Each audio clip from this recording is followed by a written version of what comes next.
One motherfuckers over there can really fucking sing. But as far as rap, you can miss me with that shit. I'm sorry. Somebody gonna have to tell the truth, and I'm gonna tell it. I think the last time I heard one of them niggas rap was that beef with Skepta and Joyner Lucas. That was the last time I listened to like a UK rapper. Anyway, welcome, beautiful people. We are here again for another logical analysis. Now, if you're on YouTube, it's been a while since you've seen one. We're gonna try to do this again. I know that we got copyright struck before for doing another Jubilee video. Hopefully, this one will be transformative enough. Although at the end of the day, I don't really give a shit. I just don't like when motherfuckers try to strike my shit down. I'm not even really trying to get paid for it. Like, you don't have to be monetized. But don't strike my fucking channel, bro. Nobody's trying to steal your content, bro. We're analyzing your content. And to be honest, I can't logically analyze a debate unless I let motherfuckers get their argument out. I can't just keep pausing like every time motherfuckers is talking something. Especially because I'm not trying to have these go that long. We're on part 3 this time. And as you can see, we're about a minute into this video. 45 minutes left. Now, chances are, I'm probably not going to finish this today. Again, right? So we're probably going to have one more part. But I don't be trying to break these up like that. I prefer to get them done in one if I could. Sometimes they'd be too painful. Sometimes I just don't have time. Today, this will be one of those days where I just don't really have time. Like, I just don't really have time. But we got to knock it out anyway. And we're going to try to have an archive for it too. And if you guys missed the first episode of The Ism, well, Kick is going to delete it tomorrow. So we're going to try to get that up on YouTube, some other platform for an archive as well. Until then, just have to wait. We'll do something different for the second episode. And I will be updating you guys soon on when that episode is coming. But for right now, we're going to focus on this one. For our Kemedicine Preshow, we are analyzing Dr. Mike versus 20 RFK Jr. supporters. And we left off at about the minute mark here. The claim that Dr. Mike decided to make is that Big Pharma is more trustworthy than Big Supplement. Now, I've addressed this before, but I'll just say it again. I think a lot of Big Supplement is Big Pharma.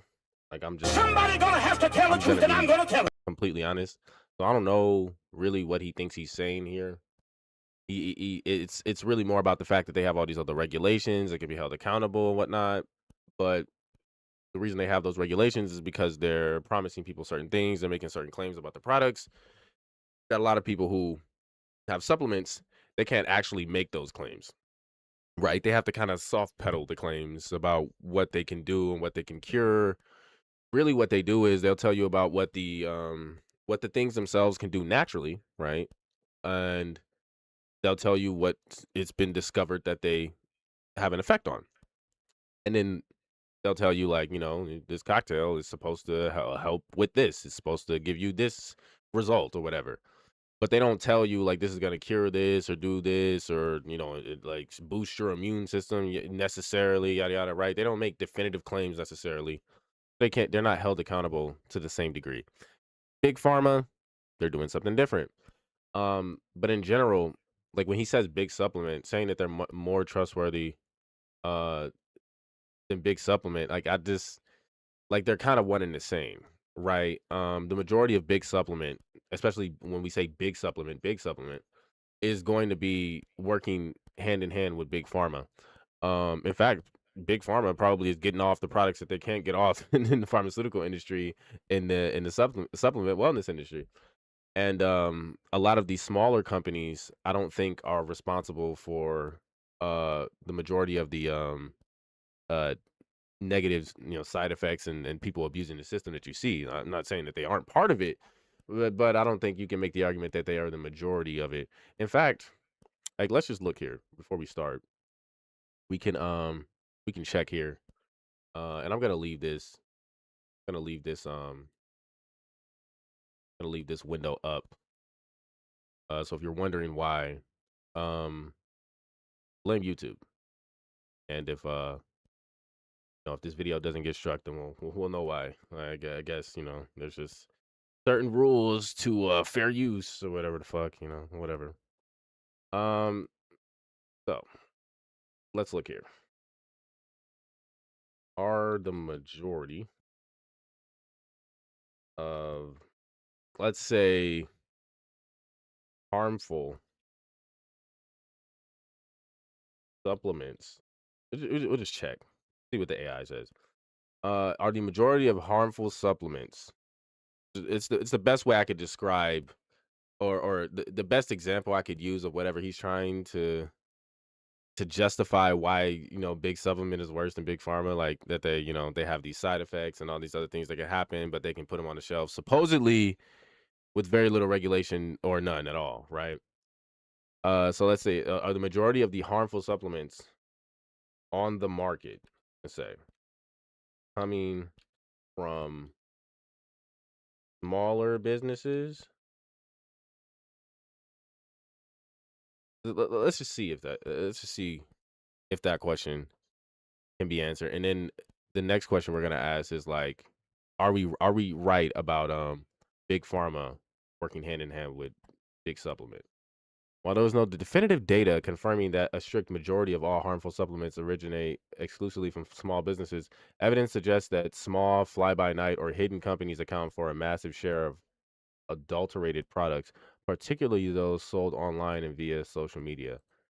So fly by night or hidden companies account. Yeah, that's one of those things though where you don't really know who's behind it if they're like fly by night. Um and a lot of these bigger companies, even these or a lot of these smaller companies are getting their stuff from like these bigger companies. They're doing stuff for these bigger companies. I mean, a lot of bigger pharmaceutical companies will spin up, a small subsidiary or completely unrelated business. Somebody in that business will go spin up their own little supplement business. Um, but this is why I wanted to ask, right? How closely, we should say, does big pharma work with the supplement and wellness industry? Just so we can see how much involvement they have. Just gonna get the general AI overview. The relationship between big pharma and supplement wellness industry is far closer than generally perceived. Oh wow, what a surprise. What a surprise, Somebody gonna have to tell the truth, and I'm gonna tell it. right? Transitioning from historical competitors. So historical competitors, supposedly, allegedly, right? To a landscape where major pharmaceutical giants own many of the leading supplement brands. You see that there? Major pharmaceutical giants own many of the leading supplement brands. So there you go, right there. So Mr. Dr. Mike. Mr. Dr. Mike. What do you have to say about that, Mr. Dr. Mike? Are big pharma really more trustworthy than the than big supplement if they're working hand in hand with big supplement and they own many of the leading supplement brands? Like, do you think they're just doing that all on their own? It's, come on now. Come on now. Like, be honest here. Just be honest. All right. Let's continue after this, and we'll start from the beginning of the conversation that we left off on. Back again. Hello, sir. Good to see you. Yeah, the this guy's been up here before. Here. Ying, ying, ying, ying, ying.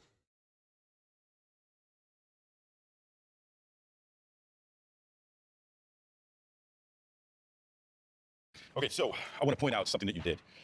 600 million to 2 trillion, correct? You stated that the 600 million was the size of the industry in the United States. You compared that to a global number. No, the global number is 4 trillion. 2 trillion is the U.S. number. If I Is the said it US wrong, number? Okay, all right. So I was just going to call you out of it. The other thing I would like to ask, though, is what is the operational definition? I'm assuming that that's coming from a research article. Global Wellness Institute. Okay, Global Wellness Institute. But what I'm asking you is, what is the operational definition? The reason why I'm asking that is because I would bet you dollars to donuts that when they came to defining what a wellness and supplement company is, they threw this wide sweeping net in order to inflate the numbers. Because when I did the research, it said that the supplement industry.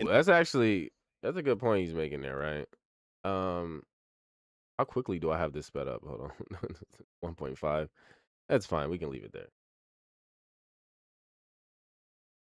Operational definition. I'm assuming that that's coming from a research article. Global Wellness Institute. Okay, Global Wellness Institute. What I'm asking you is, what is the operational definition? The reason why I'm asking that is because I would bet you dollars to donuts that when they came to defining what a wellness and supplement company is, they threw this wide sweeping net in order to inflate the numbers. Because when I did the research, it said that the supplement industry in the United States was 10% of what the pharmaceutical industry was. That's accurate. The other thing, 10% of what the pharmaceutical industry was. So it's 10% of what the pharmaceutical industry is, and many of the major pharmaceutical giants own, like, the major pharmaceutical giants own many of the leading supplement brands. So, like, what here? Let me see if I can ask another question. Can I dive? Yeah, let's dive deeper, right? What percentage? What percentage? Just so we can see what percentage of the leading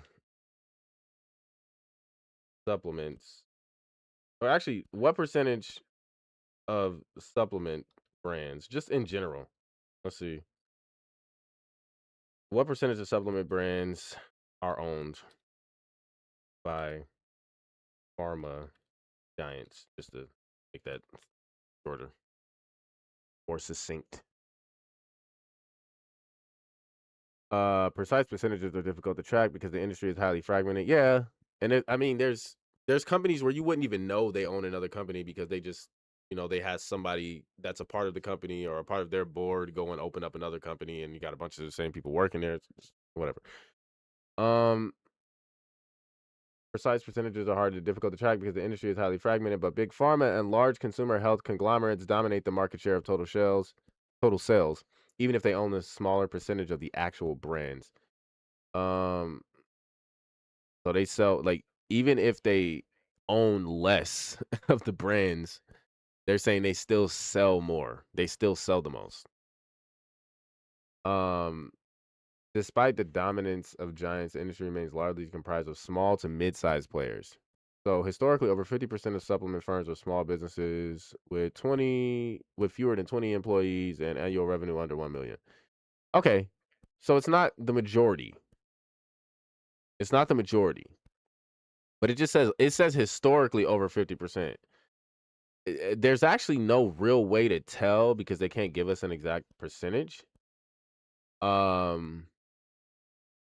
you got to imagine, I mean, nowadays with how easily companies get bought out, I mean, sure, there are going to be like a lot of small businesses. There might even be more of the smaller businesses than there are the giants, but they're going to control more of the market share. I mean, it just is what it is. What up, Alchemist? What up? But yeah, I mean, we already know they don't own everything. It's just like why they don't own everything. Like, I don't need you to tell me that. We know they don't own everything. But the point was to see, because it told us that they own many of them. The point was to see how many they own, but they can't even give us a statistic. Isn't just driven by supplements. Well, your prompt was big supplement. So is it big wellness or big supplement? Big supplement works in tangent with big supplement. Every time. Well, which is it though? Like, which is it? He kind of got you. Like, he kind of got you. You see a wellness influencer, they're not just selling you supplements. They're selling you their courses. They're selling you their get well schemes, the miraculous fixes for whatever is ailing. I mean, yeah, some of them, but from like these random companies, I guess. And this idea of like, how many of those are like random small companies, or like small companies started up by people from big pharma? Capturing too many things all at once. When we say that their chronic diseases are significantly higher in children, I think you said that earlier. In the United States, kids are sicker than they used to be. Oh yeah, I said that. Sicker, yeah, absolutely. Higher rates of chronic health diseases. Yes. Well, part of that is because there are more conditions that are now being counted in that scenario. And if you look at children's mortality, children actively dying per 100,000. It's actually significantly down over the last 30 So years. who created the opioid epidemic? Big Pharma or Big Wellness? And how were they held accountable? Hundreds of That's crazy. Who created the opioid epidemic? Some would say China. Somebody gonna have to tell the truth, and I'm gonna tell it. Some would say China. Some. thousands of people had died. Agreed. They had to give up $7 billion. Agreed. I spent 7 years of my life for peddling drugs. Yeah. My impact on people's lives was all compared to what they did. And you're telling me that I they don't were held agree with you. accountable? I don't That is agree with absolutely you. utterly disgusting. So then my question is, just like what you asked this Ooh. gentleman, if you're over here saying Yeah, I ain't gonna lie. He kind of cooking him right now. Somebody gonna have to tell the truth, and I'm gonna tell it. He kind of cooking him right now. He's like, oh, these motherfuckers caused the opioid epidemic. I see. I what do I keep saying? Academic. These motherfuckers caused the opioid epidemic, and they trying to shit on the supplement companies. That's basically what he's saying. hey, we need to light a fire, we need to hold Big Supplement accountable, Yeah. then my question is, are you also investing equal energy in your own time to saying we need to hold Big Pharma accountable? Absolutely. Ooh, okay. Good question. In what way? In every way. Anytime Oh, in what way? Ooh, nice. Somebody gonna have to tell the truth, and I'm gonna tell it. Good ch- He's like, are you being consistent with Big Pharma? they say something that's inaccurate, I call balls and strikes. With doctors too? With pharmaceutical With companies? doctors, with pharmaceutical companies, you just called out the opioid thing you said, what was their punishment? You said They it's gave them $7 billion. $7 billion. I don't think that's enough. I think that there should be harsher punishments for those executives that were making those Did you make decisions. YouTube videos Of about course, it? we You talk did? about it all the Okay. time. I don't know enough about your But YouTube no, channel. no, If you it's did, not then even about thank me. you. It's Yeah. a bigger Okay, fair enough. Shout out to Dr. Mike. You know the reason I thought I had done this already?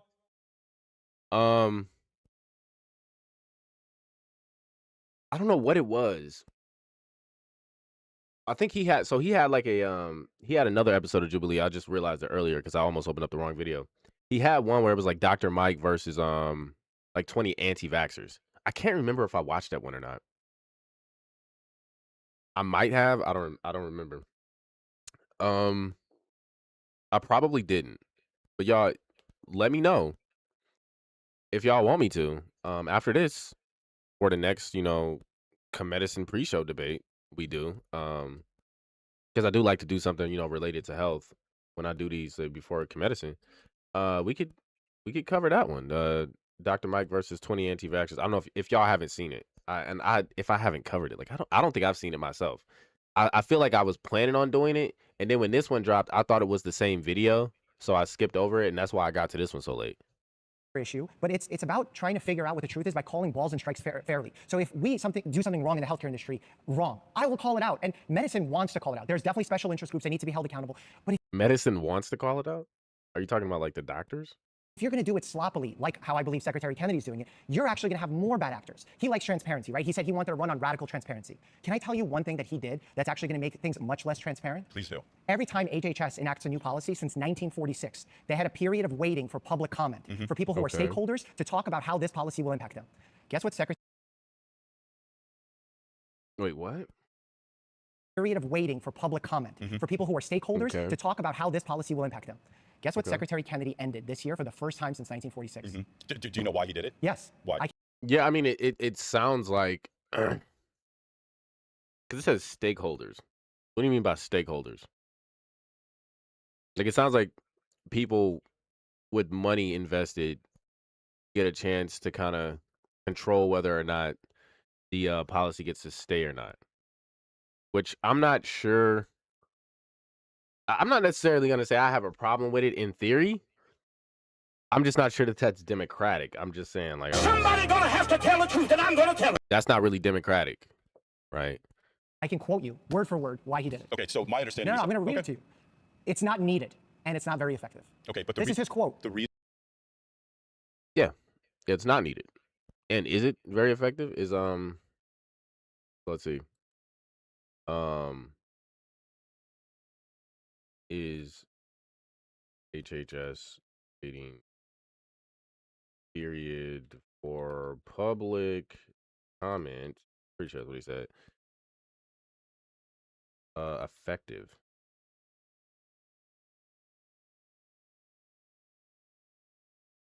Based on recent policy shifts, the effectiveness of the U.S. Department of Health and Human Services public comment period is currently undergoing major changes with its future utility as a broad mandatory tool in doubt. As of March 2025, HHS has moved to eliminate the longstanding practice of seeking public comment beyond what is legally required. So there's the key there, beyond what is legally required. What is legally required?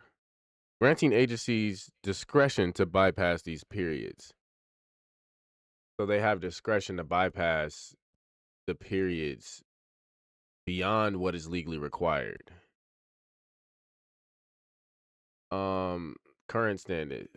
Status. Reduced mandatory participation. The end of the Richardson waiver revoked a policy that previously required 60-day public comment period for many decisions involving grants, benefits, and contracts.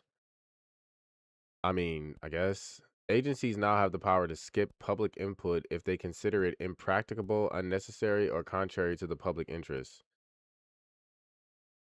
I don't, I mean, I don't know if I really care about that. So my problem is when they say like public input, it's like, because when he says like what that it's not effective, it does sound like just because people are able to speak their concerns doesn't mean that they're gonna do anything about it.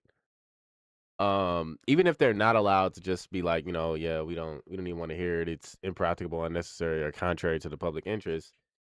Like they could just listen to it and then just be like, okay, whatever, we're gonna do whatever the fuck we want. Like, so is it really effective? It doesn't sound like it's very effective. Like, the Administrative Procedure Act, APA, and specific laws like those governing Medicare and Medicaid. Oh yeah, the Affordable Care Act or the Administrative Procedure Act, whatever. APA and ACA. Still mandate notice and comment for many regulations, but the extra layer of voluntary broad solicitation is being removed. Legal minimums remain. So like, yeah, it's historical and intended effectiveness, why it matter. I mean, we get why they're saying it. I just don't. It doesn't seem like there's much like ability because when they say stakeholders, when he says stakeholders, what does that mean?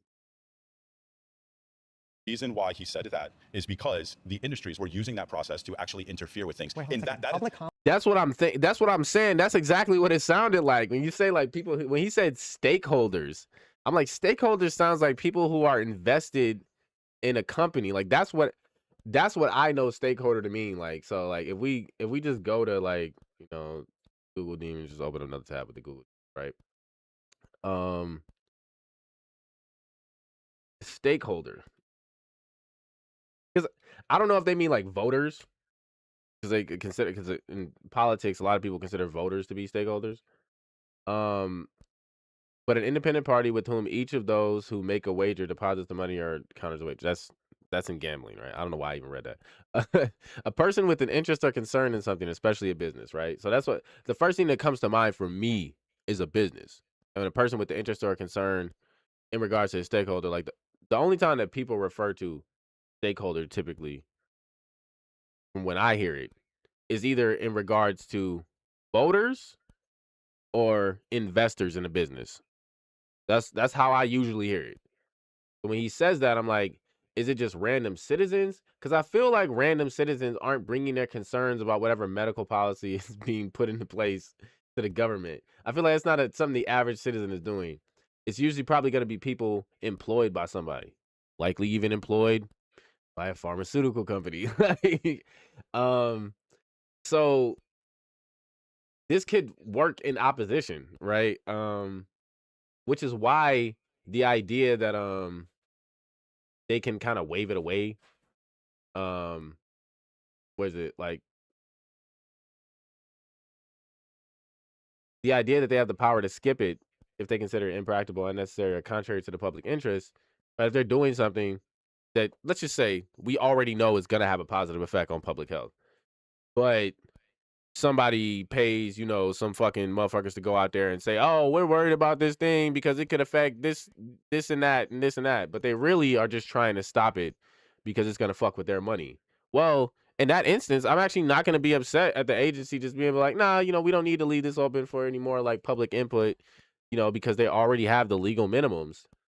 And if something's wrong, well, we would hope honestly, our legal minimum should cover it enough. We shouldn't have like just a broad, like, area where it's like, oh, well, you can decide to leave it open if you want to. It's like, whatever, I guess. Like, the legal minimum should cover it. So ideally, we should be reforming the system to where the legal minimums cover that, and we don't need to have any extra time. And if that extra time is there, then it's not mandatory. Oh, come on now. They can manipulate anything they want. The whole point of what he's doing in Yeah, they can. Like, to act like they can, it's just like, like, come on, my guy. Oh, brother, this guy stinks! Oh, I didn't even realize. AJ says, is he's saying, here's how corporate capture is taking place, and here's how we get rid of it. That's all he's trying to do. If you look at what he did with like the FDA, he was saying things weren't centralized, they were ineffective, we don't need this much money, get rid of it. He's saying, here's how the revolving door happens, on and on and on, all these things. So even if you don't like Secretary Kennedy in and of itself, you do agree with some of the things that he's... Yeah. I don't even go as far as saying I don't like him. I just think that when you cut... Oh, so he said he wouldn't even go as far as saying he doesn't like him. Wow, that's... So you just upset with him? You upset with some of the stuff he says? $3.8 billion from HIV, maternal health research, ALS. When you cut the funding for mRNA vaccines that in the future can perhaps help treat one of our family members from having pancreatic cancer, prevent He sounds pretty ideologically possessed, I'm not gonna lie. But he could just be a doctor that cares, he's just trying to be fair. from having pancreatic cancer. I think that's not someone I want in charge of HHS. Okay, but we just went over it. If everybody focuses on their lifestyle changes, we don't need that. That's not true. It is true. Not everything in health is a true. lifestyle change issue. A lot of it is, but not I mean, damn near all of it. Somebody gonna have to tell the truth, and I'm gonna tell it. That's like damn near all of it. But like, I guess you could say, not all, like, because especially when you get to a certain point, obviously, it doesn't matter how much you change your lifestyle. Like, once you got it, you got it. It's like, you know what I'm saying? The lifestyle change is typically about, preventing it before you get it. If your VO2 max is in the upper 2 percentile for your age group, your risk for all-cause mortality is next to nothing. It literally doesn't matter. I'm not saying that. Okay. So what does this fact check say here? VO2 max, cardiorespiratory fitness is one of the strongest predictors of longevity, but saying your risk is next to nothing once you're in the top 2% isn't supported by the data. Your risk can be much lower, but it's nowhere near zero. Okay, so they're kind of nitpicking. It can be much lower, but it's nowhere near zero. You know what? Let's fact check the fact check.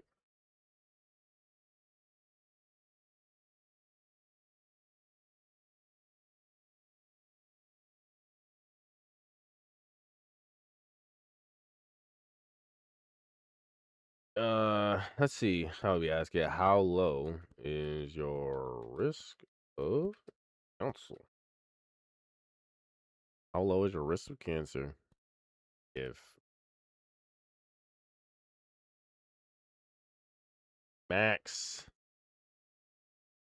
levels are in the top 2%?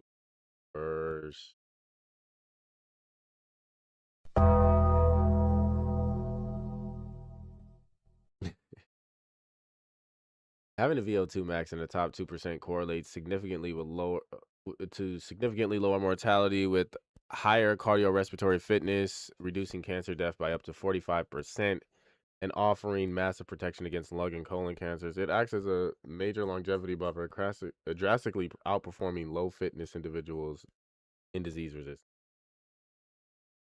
Okay, so 45% reduction in cancer-related death.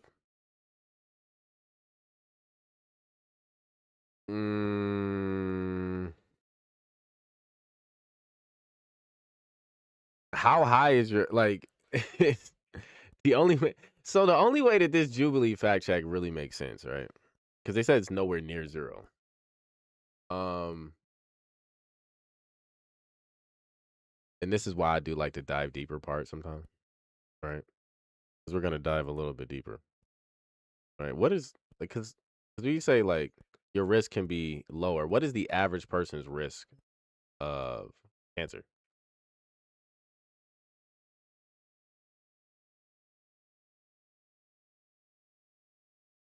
Does anybody know it? The average person's risk of cancer?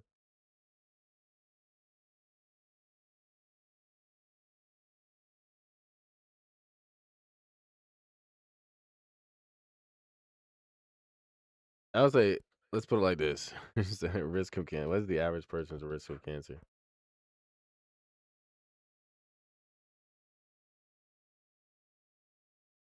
The in the United States, the average person's lifetime risk of developing cancer is approximately 39 to 40.5%. This essentially means that 2 out of every 5 people will be diagnosed with some form of cancer during their life. The average person's lifetime risk of developing cancer is approximately 39 to 40.5%. And up here it said, whoa, hold on. This is even larger. Hold on, while specific risk reductions vary by cancer type, obviously, being in the highest fitness percentiles offers the following protection: significant risk reductions. Uh, elite performers can see risk reductions of up to 77% for lung cancer and 61% for colorectal cancer. Oh man. Uh, roughly 40% lower risk across 9 different cancer types, including those of the head, neck, stomach, pancreas, liver, and esophagus. High intensity aerobic exercise may reduce the risk of metastatic? Is it metastatic or metastatic? Metastatic cancer by as much as 72% by potentially starving tumors of glucose. Okay.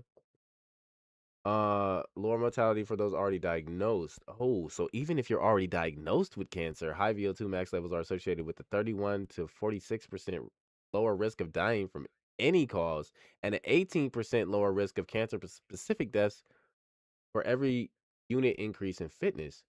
The prostate exception. Some studies have noted a paradox where extremely fit individuals show a slightly higher risk of being diagnosed with prostate or skin cancer, though they are still significantly less likely to die from those diseases.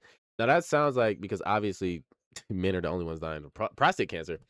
That sounds more like the correlation has to do with maybe the lifestyle of those highly fit men, because we know some of them, they mess with the TRT stuff. They have some other lifestyle habits that might contribute to them developing prostate cancer. But like outside of that, uh I mean, so if the average person has basically a 40 about a 40% chance, because this is what it's saying, about a 40% chance of developing cancer. And this can lower your chances. I mean, for a lot of them, it's up to 70, almost 70%, 60%. For the majority of them, I'd say it's more around 40%. I mean, if it can lower it 40%, and they're saying your chances of 40%, that's damn near zero. Like, I'm not gonna lie. Somebody's gonna have to tell the truth, and I'm gonna This tell it. nigga was kind of cooking. Jubilee tried to fact check him, but obviously this is just like a short AI overview. But I'm like, wherever the AI is pulling this stuff from, because this is Google, right? This is Google AI. Google AI is pulling this shit from somewhere on the net. And we can actually see the sources here too. Study finds physical fitness can decrease your risk of 9 different cancers. So that's where that one from. That's Healthline. I mean, and that's probably for the 40% stat, right? Because that's the 9 different cancers.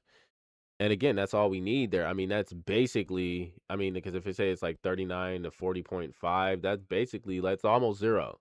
Like it said here,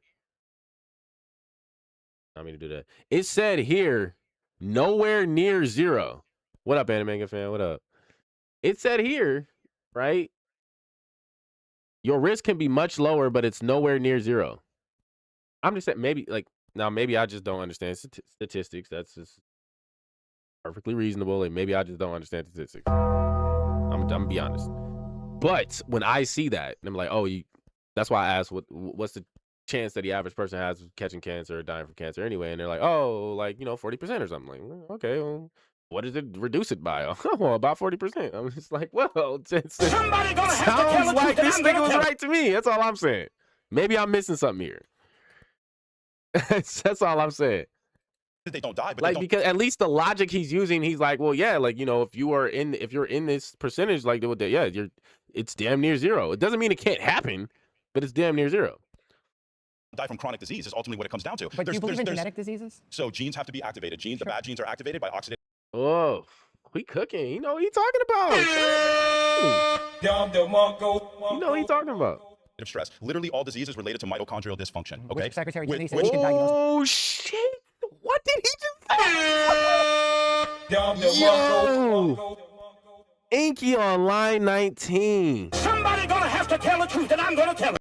Inky on line 19. What did you hear what he just said? What did he just say? Anybody in the chat? Anybody? Did y'all hear what he just said? What did he just say? What did he?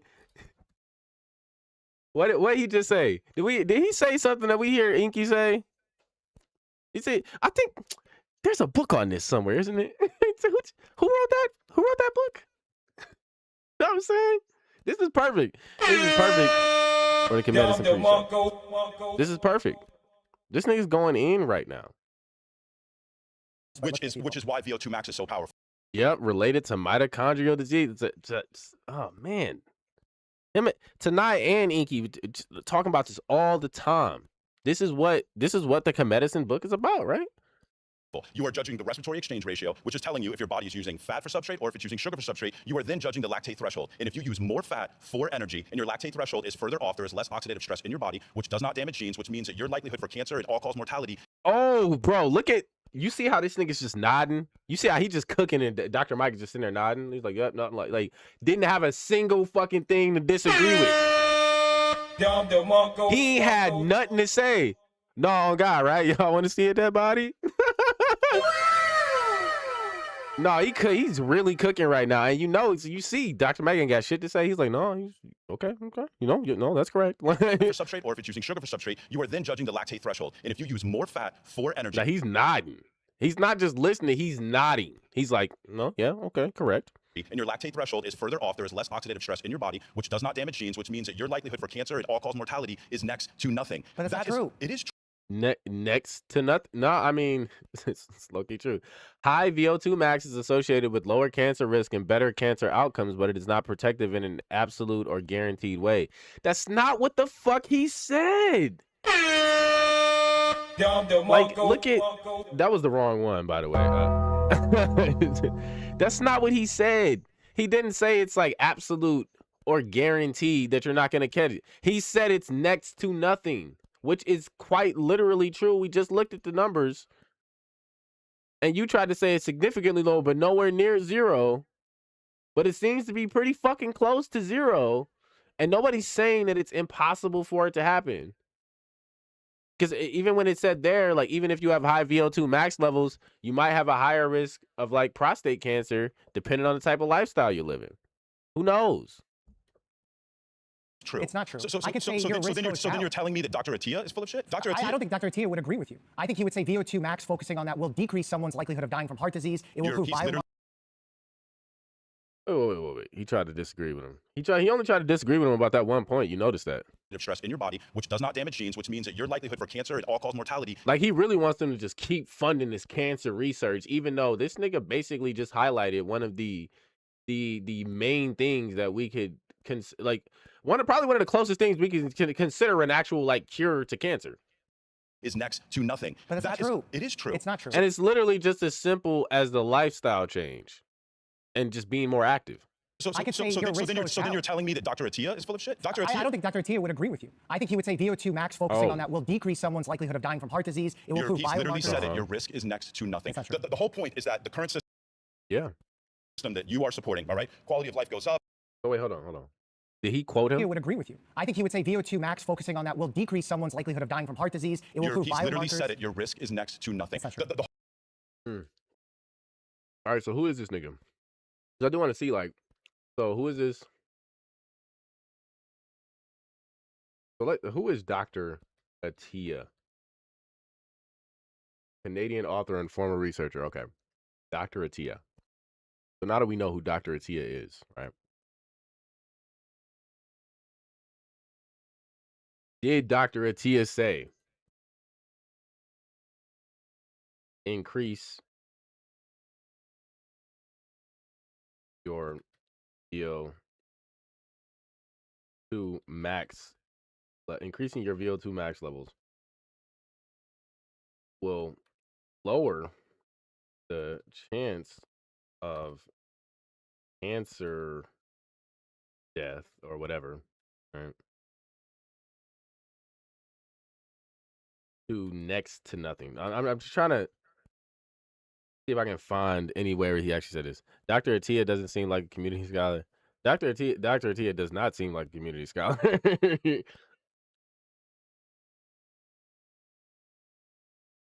Okay, Dr. Peter Atia considers VO2 max the strongest single measurable predictor of longevity and all-cause mortality, with elite levels showing up to a 5 times lower risk compared to low fitness.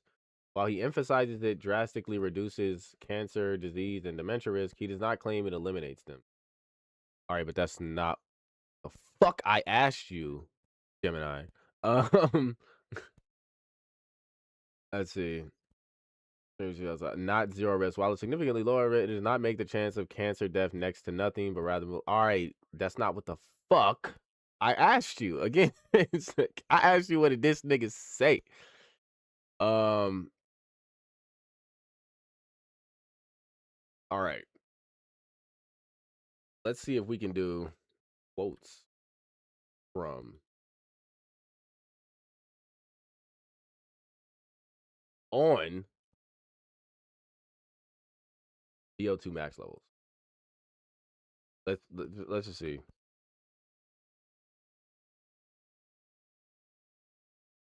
Google shot. Yeah, I know, bro. Google be fucking around. Like they don't be answering my question. They be playing around. That defeated yeah. He urges aiming for elite levels, functioning like someone 10 to 20 years younger, stating that moving from low to above average fitness can reduce mortality risk by up to 70%. That's why I be trying to get everybody I know to be more active. I ain't gonna lie. I be trying to be more active myself. Because it's true. That's how this shit works. So up to 70%. It still is not answering my question. It's not giving me see. Oh wait, hold on. It's giving me some quotes. Hold on. Key insights and quotes. Okay. Your VO2 max is more strongly correlated with your lifespan than any other metric I can measure. It is a good proxy measure of physical capability. It indicates what you can and cannot do. Being unfit and weak are detrimental to health. VO2 max is arguably more significant than factors like hypertension or high cholesterol. On targets and goals, on mortality reduction trends, let's see. When you go from low to above average, 50th to 75th percentile, the risk reduction is closer to 70%. Yeah. It does look, I don't see a quote where he said it. So like maybe he can actually give us the quote. I don't know. What's up? What's up, Dark Magics? Still our monthly top gifter. Appreciate the support. But yeah, I mean, I don't unless he can give us the quote, I'm not trying to look any longer. This is what always makes these analysis take so long. See, look, we ain't even really got like 5 minutes into this because I keep stopping to look shit up and check shit. The whole point is that the current system that you It's just like I was telling y'all about the dude Mind Shock who inspired me to start doing these, right? Told y'all about Mind Shock. The funny thing is like so I got to where I got in my analysis yesterday.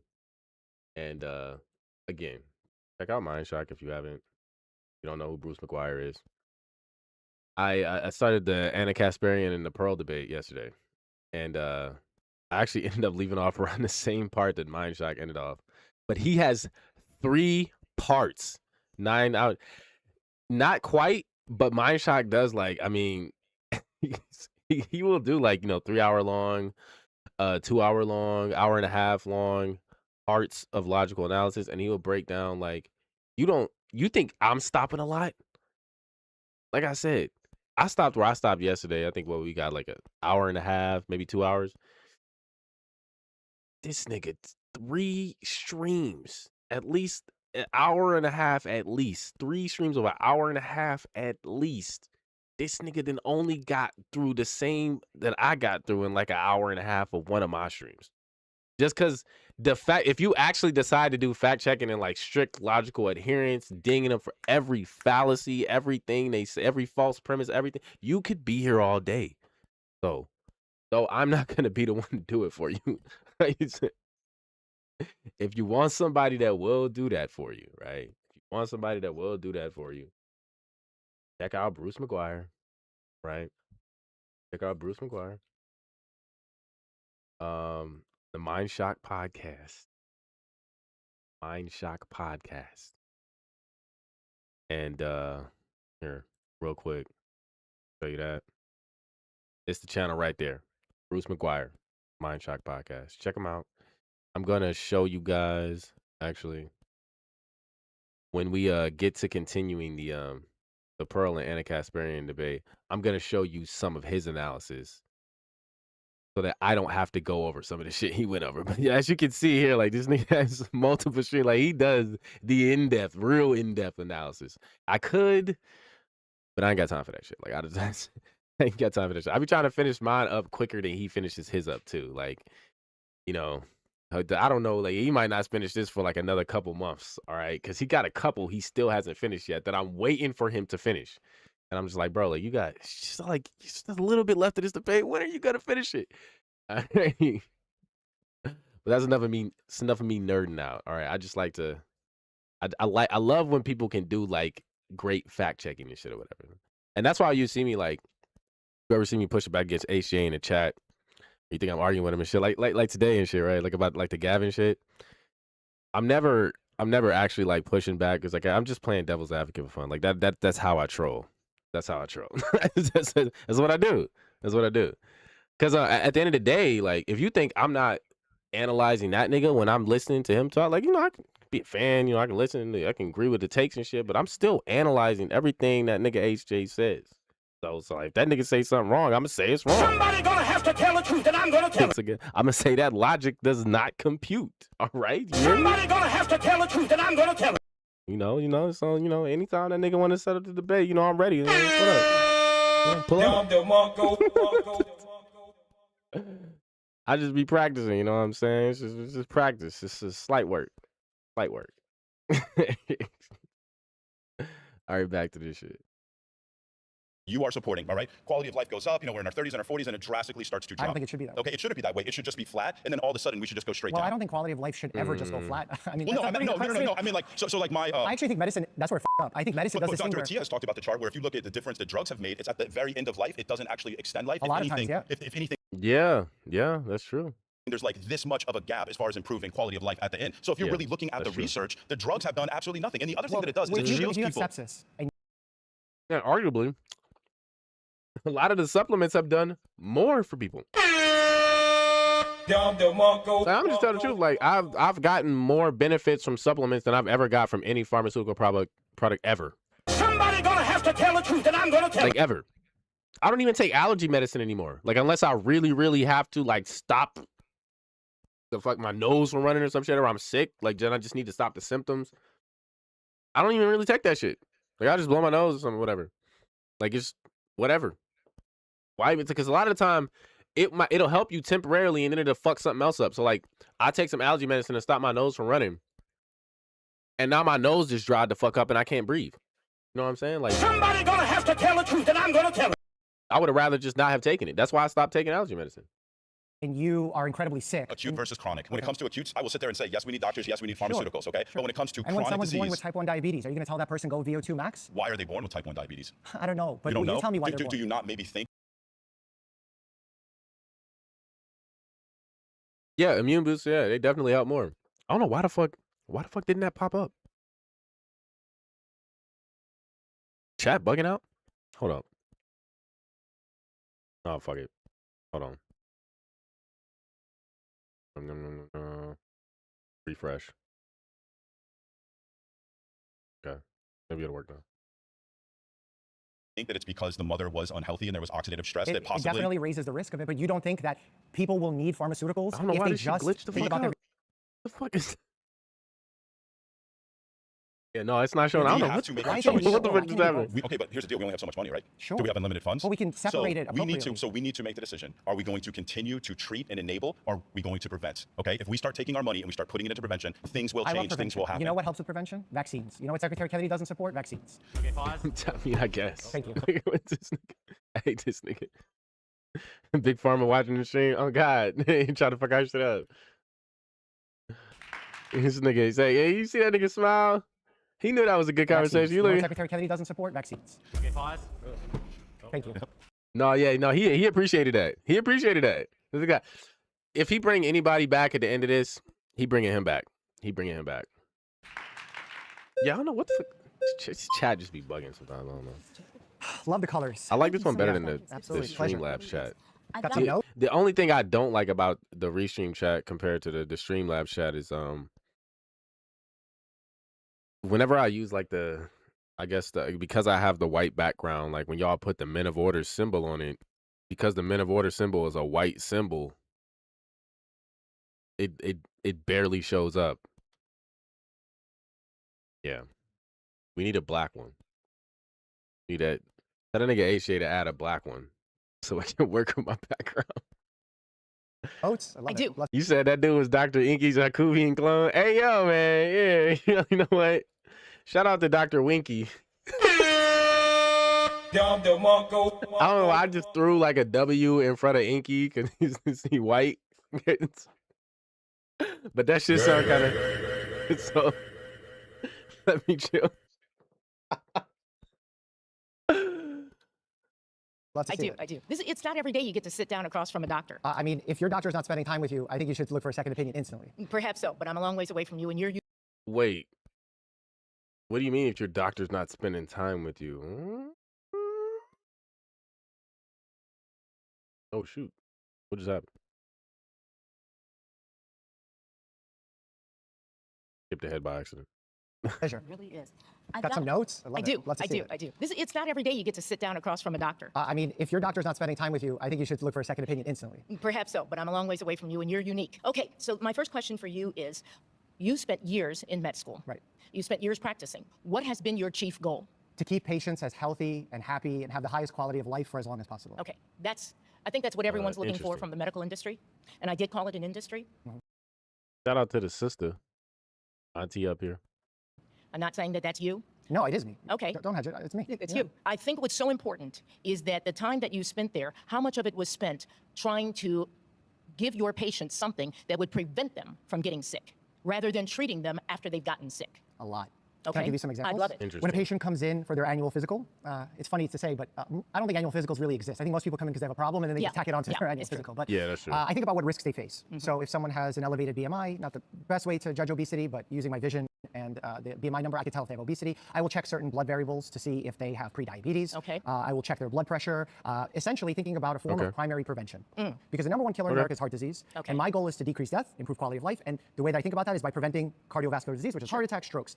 The way that I can do that, the two biggest ones, outside of like getting them to stop bad habits like smoking, is lowering their blood pressure to a normal range, getting them to have healthier cholesterol numbers, and getting them to have healthier sugar numbers when they're fasting. Okay. That is the biggest thing that I do. The biggest. The biggest thing. Okay. Okay. In addition to thinking about those numbers, I also spend time focusing on their mental health, their sleep. Sometimes that requires doing a sleep study to see if they have sleep apnea, because a lot of people who have high blood pressure, they don't know why. It's because they have sleep many- apnea and they're not sleeping well. Okay. I think You know, I actually believe that because he did say that like because he has like this other like mainstream of income, he can be a doctor like because he actually enjoys it. So I do believe him. Like, you know, shout out to him that he actually probably is doing all this for his patients. I believe he is. Actually, I'll take his word for it. Because if he's telling the truth about, you know, his social media career and the amount of money he's making off of that, and the fact that he can actually just go into work and just focus on doing his job, I would imagine he probably is a good doctor. Because he has the time to actually focus on just being a good doctor. about lifestyle changes related to exercise. I incorporate aerobic training and resistance training, especially to those who are older than age 60, because by keeping your muscles strong, carrying weight on your body, you not only strengthen your muscles, which is a longevity organ, but also keeping your bones strong, especially for women. So a lot of what I do, probably the majority of what I do, is focus on and vaccines. Okay, and vaccines. Okay, let me ask you this. Why is it then you seem to be resistant to supplements when what we've said is that some people have a deficiency of magnesium or iron or many things? Why is it that it's usually a prescription that is chosen first over these things? And you said that supplements, it's that is true. A for-profit. Of course, supplements. That is very true. A lot of the time, doctors will prescribe you like some kind of drug before they prescribe you a supplement for something that you might be deficient in. A lot of them won't even check. Somebody gonna have to tell the truth, and I'm gonna tell it. Supplements are for profit. Pharmacy is for profit. But here's my issue. Diabetes makes a lot of money for a lot of people. Okay? Can we agree with that? Absolutely. Yes, it does. Is that a bad thing? Okay, here's the bad thing. Why I mean, yeah, it kind of is. Like, Somebody gonna have to tell the truth, and I'm gonna tell it. I'm just like, ideally, you don't want people to be profiting off of the disease of others. Like, the fact that it's a thing, I guess it's just kind of neutral, but it is kind of a bad thing. It's like if people are really just raking in the dough because other people are getting diabetes. Kind of fucked up. Why are we just treating the symptoms of diabetes? Why is it there isn't pills that are being designed to cure the diabetes, but instead to keep us taking the pill for the rest of our lives? Who do you want? Well, so I understand what she's saying, but like, to be fair, I don't think we're gonna create a pill that can get rid of diabetes. Somebody gonna have to tell the truth, and I'm gonna tell it.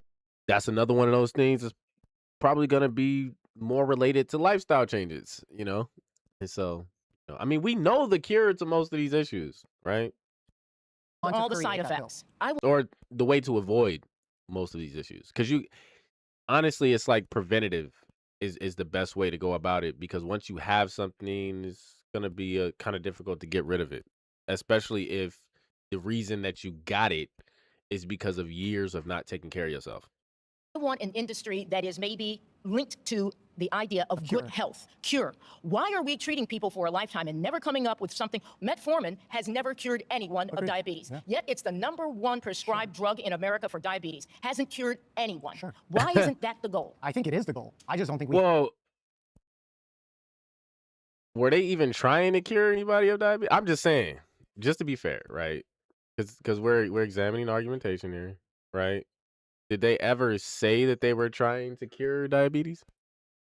Did they ever even pretend to be trying to cure, or were they just trying to address some symptoms or make it more manageable for people who have it? Because I understand what she's saying, but like, was that their goal anyway?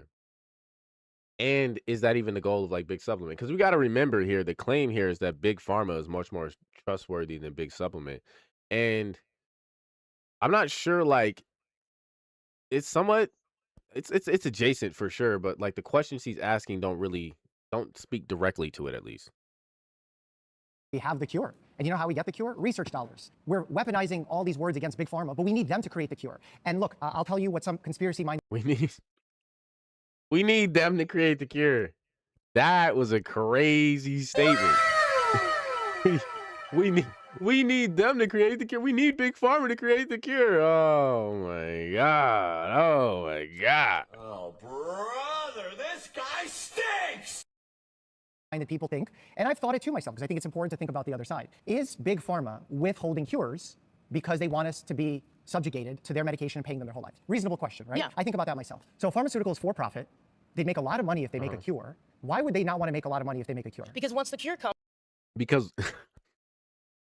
Yo, hold on. This nigga... This nigga's retarded. I thought this nigga was a doctor. What happened to him? He just... all his brain cells...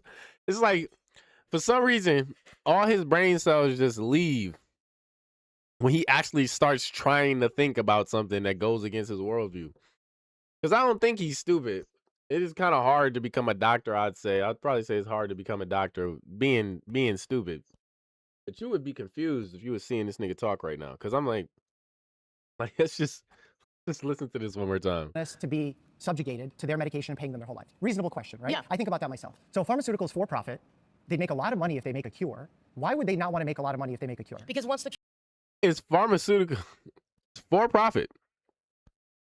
And they make a lot of money if they made a cure. Why wouldn't they want to make a cure? Would they make more money if they didn't make a cure? Somebody gonna have to tell the truth, and I'm gonna tell it. I wonder, like, if you could make more money not creating a cure, and you're gonna have more people who take your product if you don't have the cure or even have a cure on the market, like, why the fuck would you create the cure?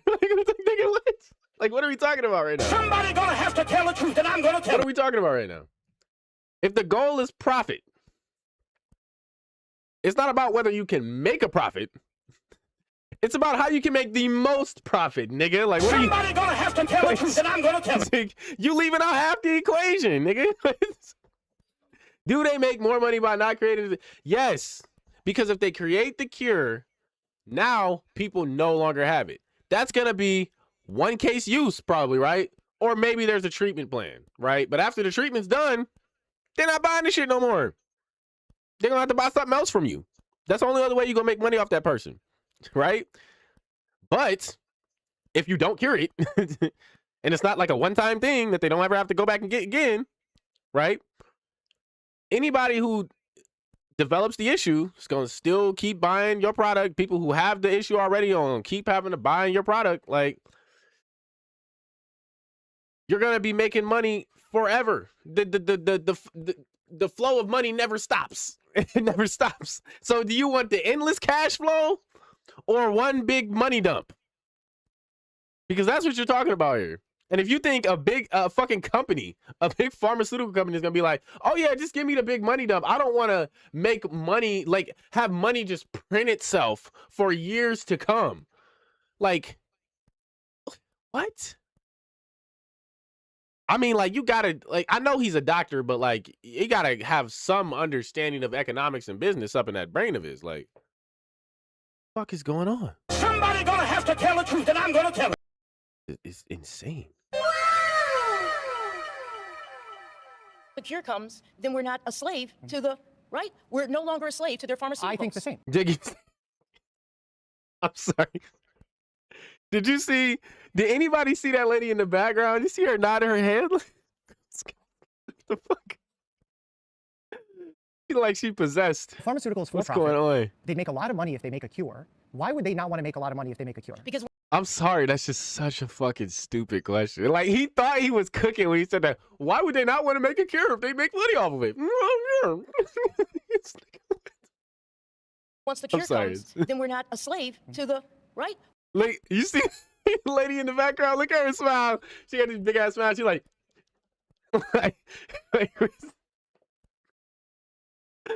I'm sorry, that just killed me. Like, I saw that. I was like, what the fuck is wrong with her? We're no longer a slave to their pharmaceuticals. I think the same. Yeah. You know what my next level of thought is? Do you think when we say big pharma, there's one pharmaceutical company or two pharmaceutical No, companies? there's a lot. There's a lot. There's a lot of competition, right? Yeah. And no matter what, they're all going to continue to make money if none of them create a cure. As soon as one of them create a cure, there's no more competition. Even that company, when they don't have competition, they're not going to have many buyers after that point either, because once the majority of the people who have it get it, they're not going to need it again. They're not going to need it from any of those motherfuckers. So there's going to be one company making money, but even their money is going to dry up eventually.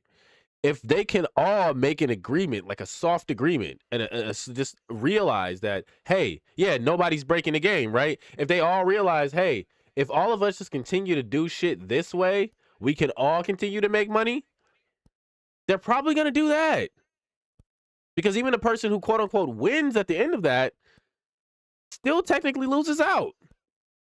So again, like you're not quite thinking this through, my guy. It doesn't matter whether whether one of them might have the edge just because they're competing. It's like at the end of the day, they would rather compete and make endless amounts of money than not compete and have one company make one big one big money dump. Like just one big lump sum. And then it's just trickles after that, just trickles. Because eventually people are going to realize, right? Because we already know now, really, how to avoid getting it. And then at that point, you're not even going to have people who have it anymore, who even need your cure. Right? Of course. Wouldn't they be deathly afraid if one of their competitors created the cure, Absolutely. made billions and trillions Yes. of dollars on the cure, Yes. and they were left hanging? Okay, let me show you an example. There was a bag company about 15 years ago. They made a bag that was so strong, no joke. A bag? A bag. Okay. It was so strong, it wouldn't rip, it wouldn't tear. Is this an Hermes thing? It was an amazing. Oh, no. I know what she's talking about.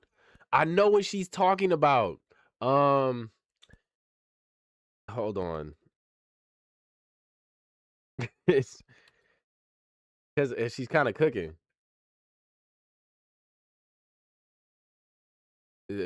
She's right here.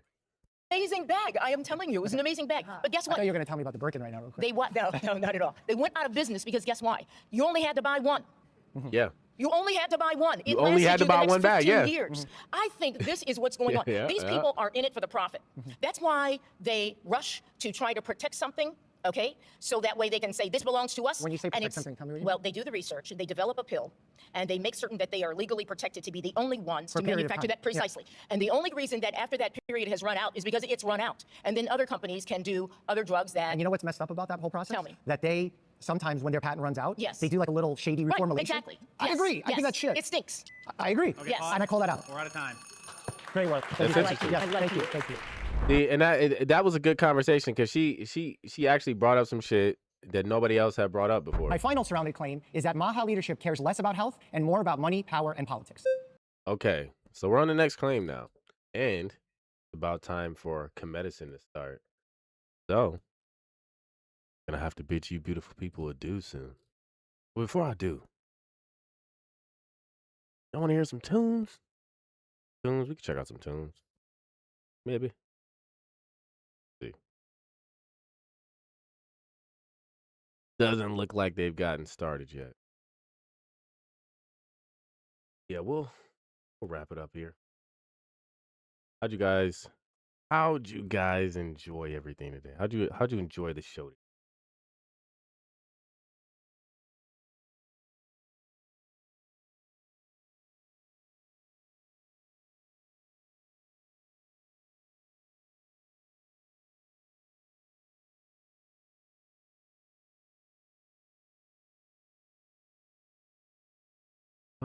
Okay. Fire. I try to do my best. Um, and to be honest, I would love to keep going here. Let's try to continue for a little bit. Well, once it gets started over here, I'll transfer you guys over. But I will give my thoughts on this claim before we do our next video. And I'll probably Final reiterate surrounded it at the claim beginning of the next video.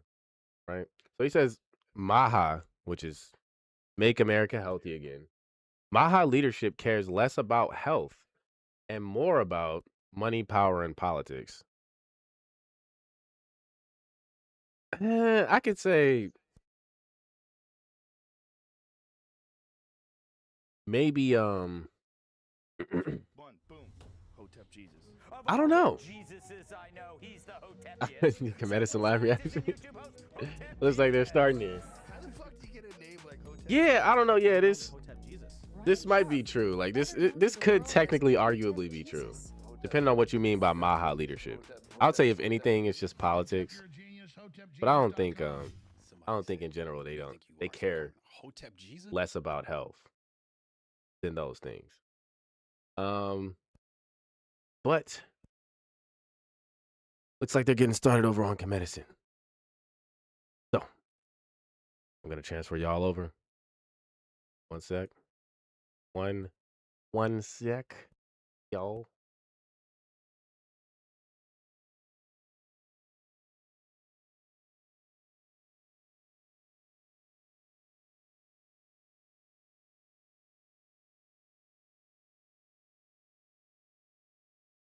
I just got to use this more. You know what I'm saying?